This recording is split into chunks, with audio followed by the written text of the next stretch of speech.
microload for progressive overload. So we spoke about the fact that oftentimes our bodies aren't going to build enough muscle in a 7-day period to be able to add a whole extra rep, right? As natural lifters, we don't adapt and build muscle that quick that we're able to add a whole extra rep in just 7 days. And so what you can do to make progress on a week-to-week basis is microload. Grab some of these motherfuckers. I say grab, okay? The first barrier to microloading is you're going to have to buy some plates, but just buy them. Go on Amazon, type in microplates. This one is 0.5, so yeah, 0.5. I've got 0.25, a quarter of a kilo here as well. Buy them, and they'll be incredibly useful. Why? Okay, here's why they'll be useful. They'll be useful because you'll be able to see tangible and objective progress. What do I mean? Well, if 1 week you're benching 100 kilos for 10, and the following week you microload, you put 0.5 per side and you go up by 1 whole kilo, you are now benching 101 kilos for 10. That's tangible progress that you can see. That's objective progress. We're dealing with numbers here, and numbers, as gym freaks, as bodybuilders, people looking to build muscle, we love numbers. We want to see numbers going up. We want to see our body weight going up. We want to see our muscle mass percentage going up. We want to see the weight on the bar going up. We love numbers. And so microloading allows us to work with numbers to see progress. Now, something I've spoken about on the channel before is you don't necessarily need to microload, because even if you stick with the same weight for multiple weeks in a row, but just make like a half rep progress week to week, that's still progress. But where a problem comes in is, how does one track half a rep progress? Half a rep progress doesn't have a clear cutoff. It's hard to be objective and accurate with a half rep progression. Let me give an example. Let's say you bench press week 1 and you get 10 reps and you fail the 11th, right? So you go down, you attempt the 11th, but you just can't get it off your chest. Cool, perfect. You come in the next week, you get the same 10 reps and you attempt the 11th again. But this time, you don't get the rep, but you manage to get it off your chest. You manage to get it halfway up. That's progress. That's a half rep progress on a week-to-week basis, right? You've built muscle. You've done everything right. You have built muscle. You're good, bro. You made a half rep progress. But where the problem comes in is you're probably not going to be satisfied with that. You're probably not going to be able to objectively look at that and say, okay, last week I failed the 11th. This week I failed the 11th again, but I managed to do a little bit better. So, I built muscle and everything's good.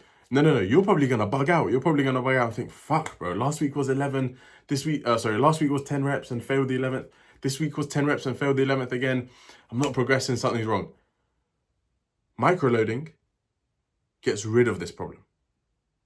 Now, if you manage to get 100 kilos for 10 last week, this week when you come in, if you just microload and you get 101 for 10, that's an objective number that gives you confirmation that you progressively overloaded.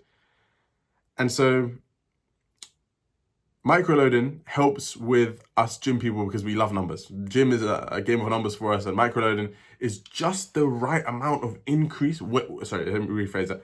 Just the right amount of weight increase on a week-to-week basis that keeps up with our body's rate of adaptation.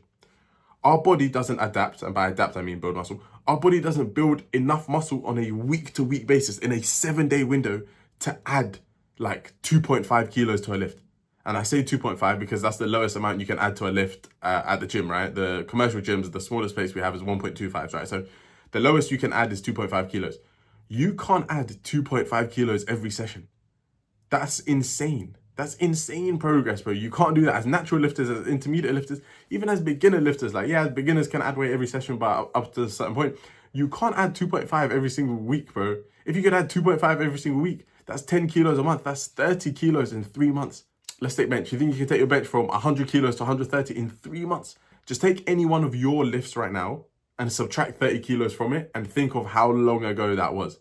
It wasn't like you were doing 30 kilos less last week or the month before. It was a while ago, right? So to add 30 kilos is a lot. So essentially what I'm saying is to add 2.5 kilos every single week is ridiculous. You can't do that. Even if you have a lift like a T-bar row or something where it's just like one weight peg where you can add 1.25, even adding 1.25 is quite difficult. And when I say adding the weight here, I'm assuming that we're getting it for the same reps. So when I say like adding 1.25 or adding 2.5, I mean adding that weight and then doing that weight for the same amount of reps as last week. So for example, you know, 100 kilos for 10, 102.5 for 10, 105 for 10, 107.5 for 10. So that's what I mean, right? So we're excluding rep drop-offs when we add weight here. Anyways, point being, what I'm saying is adding 2.5 on a week-to-week basis is too big of a jump for natural lifters. But micro-loading is just the right amount of jump. It's just small enough to accommodate for that newly built muscle. Because remember, as I keep saying on this channel and in this video, we don't build enough muscle in a 7-day period to add reps. Sometimes we do, but not always. Rather, we build a very small amount of muscle in a 7-day period, which is why lifting is a long-term game, which is why you got to be patient, which is why we got to zoom out. But I won't talk about all of those in this video. I've spoken about them before on the channel. What I'm saying is we build just a teeny little bit of muscle in a 7-day period. From this week's session to next week's session, we build just a tiny bit of muscle. And so we can really only increase the weight by just a tiny little bit. And so by microloading, it allows us to work with numbers. It satisfies your like ego and your craving to know that you're doing the right thing because you can literally see objective numbers going up.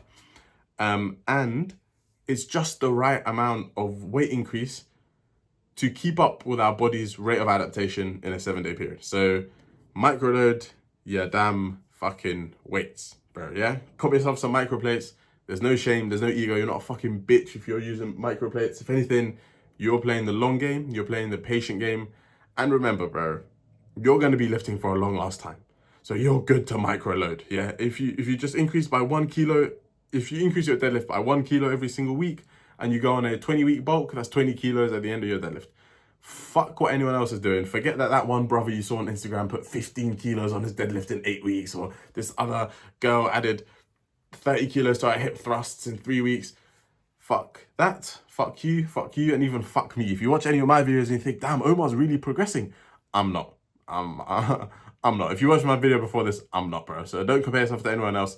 Do your fucking thing. And I recommend you do your fucking thing with some microplates. So if you ain't ever used microplates, it'll be my video to introduce you to it. Check out microplates. Damn fucking good idea. Catch you guys in the next one. Like I always say, if I'm on your screen right now, then I've kept your interest somehow. Comment below, pen, so that I know you're watching this video to the very end right here. Catch you in a bit. Love, bro.